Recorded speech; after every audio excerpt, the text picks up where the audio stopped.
Күнделікті қолданыста жүрген тауық жұмыртқасының құрамында көптеген адам ағзасына қажетті минералдар мен дәрумендер жасырылған екен. Себебі ол тіршілік көзі болып есептеледі. Яғни ода тірі ағзаға қажетті барлық минералдар бар. Жұмыртқа қабығынан қалай пайдалы дүниелер жасауға болады деген сұрақ.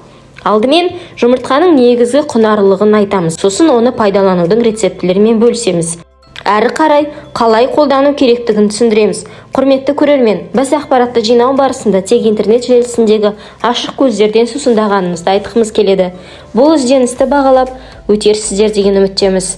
Және қолдап тіркеле өтсеңіздер тіптен ғажап болар еді. Ал кеттік. Кальций, фосфор, темір, калий, магний және кремний бұлар бір жұмыртқаның құрамында шамамен 90%-ға жуығы болады. Америка құрама штаттарының ізгі ғалымдары жұмыртқаны зерттеу барысында оның қабығында адамның тісі мен сүйегінде болатын заттармен қатты ұқсастық байқаған. Сондықтан ересек адамдарда, жүкті әйелдерде немесе балаларда кальций жетіспеушілік байқалса, жұмыртқа қабығын ұнтақ жасап тұтынуды ұсынған екен. Сөйте тұра оның келесі жағдайлардағы тигізген көмегін айтады. Қан қысымы мен жүрек қағысының жұмысын жақсартады. Зиянды холестерин деңгейін азайтады. Зат алмасу процесін қалпына келтіреді. Қанша без ауруларының алдын алады екен. Гастрит жазылады, қан тазарады. Балалардағы рахит пен анемияның алдын алуы мүмкін. Аллергия емделеді, шаш пен тырнақ қатаяды, безеу шықпайды, жүйке жүйесінің қызметі жақсарады екен. Алайда ұнтақ кейбір ауруларды емдейтін дәрі-дәрмектің орнын баса алмаса да, ағзаға аурудан айығуға айтарлықтай көмектеседі екен. Мамандардың пайымдауынша, жұмыртқа қабығының ұнтағын әзірлеуде тек үй тауықтарының жұмыртқасын пайдаланғаны жөн. Себебі табиғи жолмен пайда болған жұмыртқа ғана табиғаттың байлығын тасымалдай алады емес пе? Жұмыртқадан ұнтақ әзірлеу тәсілі. Жұмыртқаны ішіндегісін төгіп, жұқа пленкасын алып тастаңыз. Қабықты ақырындап жуып 5 минут қайнатыңыз. Бір күн немесе 16 сағат кептіріп үгітінділейсіз. Ұнтақты қараңғы жерде және шыны ыдыста сақтаған абзал. Сондай-ақ піскен жұмыртқа қабығында ұнтақ дайындауға болады. Қолдану әдісі. 7 жастан асқан балаларға күніне жарты шай қасық ұнтақ беруге болады. Ал 14 жастан жоғары және ересек күніне 1-2 шай қасық мөлшерінде қабылдауы керек. Келесі рецепті сұлулықты сақтайтын құпиясы ретінде қарастырыңыздар.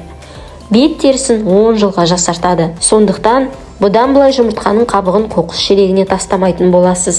Әрбір әйел 30 жастан кейін өзіне күтім жасауды бастамаса, жас ерекшелігіне қарай тері де босап, өңсіздене бастайды. Алғашқы әжімдер, бозару, бәрінің де көрініс беруі 30 жастан асқаннан кейін байқалады. Бұл кезде бет терісіндегі эластик коллагені жетіспеушілігі айқын көріне бастайды.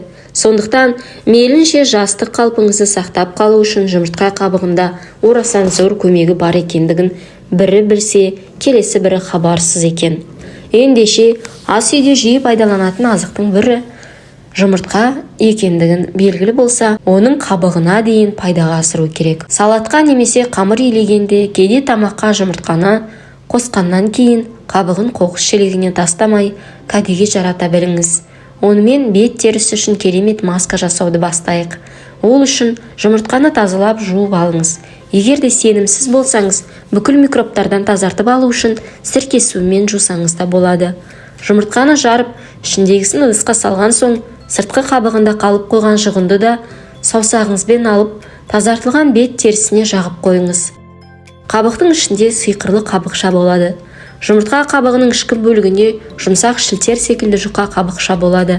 Сол қабықшаны еппен абайлап, қатты қабықтан ажыратып алыңыз. Бұл пленка көз айналасындағы әжімдерге қарсы тұра алатын керемет құрал. Оны екіге бөліп, көз айналасындағы әжімдер мен көп шоғырланған аймаққа жапсырып қойыңыз. 10-15 минуттай ұстаңыз. Пленканы жапсырған кезде мимикаға жоқ, күлмеңіз. Көз айналасына жапсырған пленка түсіп қалмас үшін ол маңайды қозғамаған дұрыс. Сөйлеуге әрине болады.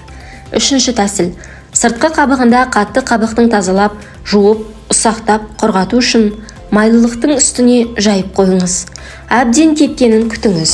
Ол үшін 2-3 күн күтсеңіз болады. Ол тіпті жақсы результат береді. Кепкен қабықты алып, ұнтақтаймыз. Блендермен немесе дәкені 2-3 қабат етіп, қабықты орап алған соң сыртынан балғамен ұрып ұнтақтаңыз. Кәдімгі ұн секілді болып түйіршік қалмайтындай ұнтақтағаныңыз жөн. Себебі масканы бетіңізге жағу кезінде қатты қабықтың бетіңізді жырып, теріге зақым келтіруі мүмкін. Содан кейін бетіңіздегі ақуызды жуып тастайсыз. Бетіңіз құрғағанша маска дайындап алатын уақыт болады. Ол үшін бір ас қасық кез келген айранға немесе йогуртта жарай береді. Бір шай қасық ұнтақталған жұмыртқаның қабығына салып араластырып алыңыз. Соңынан бетіңізге масканың щеткамен жағып шығыңыз. Қолмен жағуға болмайды және уқалаудың, массаждың қажеті жоқ. Жай ғана масканы жағып шығыңыз да 15 минуттай масканың кепкенін күтіңіз. Кепкенін байқау үшін саусағыңызбен бетіңізді ұстап көріңіз. Содан соң бірден жуып тастамай, беттегі масканы қолмен сылып алып тастаймыз. Артынан қалған қалдықтарын жылы сумен жуып тастайсыз. Егер бетіңіздің терісі майлы болса, ештеңе жағудың қажеті жоқ. Ал құрғақ тері болса, маскадан соң міндетті түрде нәрлендіргіш кремді жағып қойсаңыз болады. Бетіңіз сергіп, жаңарып қалғанын, әбден жақсарып қалғанын байқап қаласыз.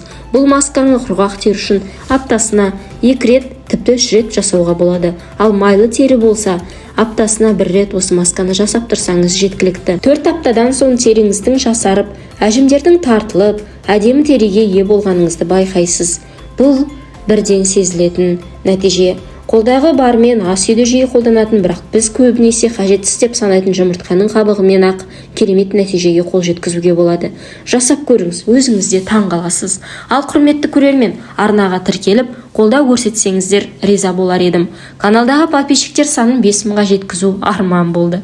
Маған бір үміт сыйлап, тіркеле өтсеңіз екен. Көріскенше күн жақсы.